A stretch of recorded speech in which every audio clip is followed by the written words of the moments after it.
भरतपुर नाम के एक गांव में एक किसान रहता था जिसका नाम रघु था। रघु अपनी सूखी जमीन को देखकर निराश था।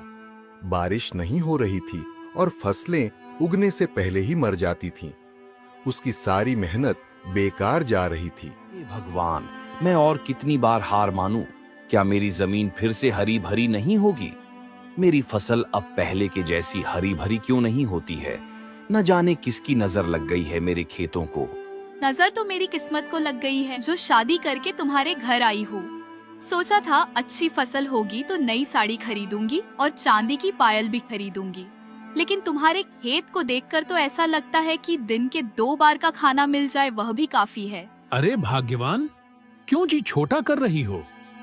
भगवान ने हमें 2 हाथ क्यों दिए हैं? मेहनत करने के लिए ना। देखना, एक ना एक दिन मेरी मेहनत जरूर रंग लाएगी और हमारे खेत भी फिर से हरे भरे हो जाएंगे और फसल के ढेर लग जाएंगे। देखते रहो ऐसे सपने, हकीकत में तो अनाज के ढेर नहीं लगेंगे। शायद सपनों में ही राजा बन जाओ। हाय रे फूटी किस्मत। रात का समय हो गया था और रघु खेत में उदास होकर बैठा था। तभी एक बूढ़ा साधु उसके पास आता है। साधु को प्यास लगी होती है। वह रघु के पास आता है और पीने के लिए पानी मांगता है। बेटे, क्या पीने के लिए थोड़ा पानी मिल सकता है? बड़ी प्यास लगी है। आइए महाराज, कुएं में पानी तो बहुत है, लेकिन शायद अनाज मिल भी पाएगा या नहीं। लीजिए, पानी पीजिए। बहुत ज्यादा प्यास लगने की वजह से साधु पानी पी लेते हैं। थोड़ी देर बाद साधु रघु से पूछते हैं, बेटा, क्यों इतनी उदासी? क्या तुम अपनी जमीन को सोने जैसा फलता फूलता देखना चाहते हो? तो लो ये नक्शा। रघु के मन में डर और उत्सुकता का मिश्रण था, लेकिन उसने फैसला किया कि वह इस चुनौती को स्वीकार करेगा। रघु ने अपनी यात्रा शुरू की। जंगल में खतरों का सामना करते हुए उसकी हिम्मत बार बार टूटने को हुई, लेकिन वह हर मुश्किल से लड़ा। रघु एक नदी पार करने की कोशिश करता है। तभी एक भालू उसके सामने आ जाता है। तुम कौन हो और यहाँ क्यों आए हो? मैं अपनी जमीन को बचाने के लिए स्वर्ण बीज की खोज में हूँ। मुझे रोकना मत। रघु का साहस देखकर भालू ने उसे जाने दिया। यह उसका पहला इम्तिहान था।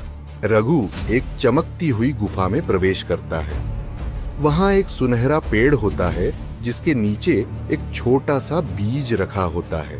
कई दिनों की कठिनाई के बाद रघु ने स्वर्ण बीज पा लिया, लेकिन तभी गुफा के अंदर एक गहरी आवाज गूंजती है। अगर यह बीज चाहिए तो वादा करो कि इसे केवल अपनी मेहनत और दूसरों की भलाई के लिए इस्तेमाल करोगे।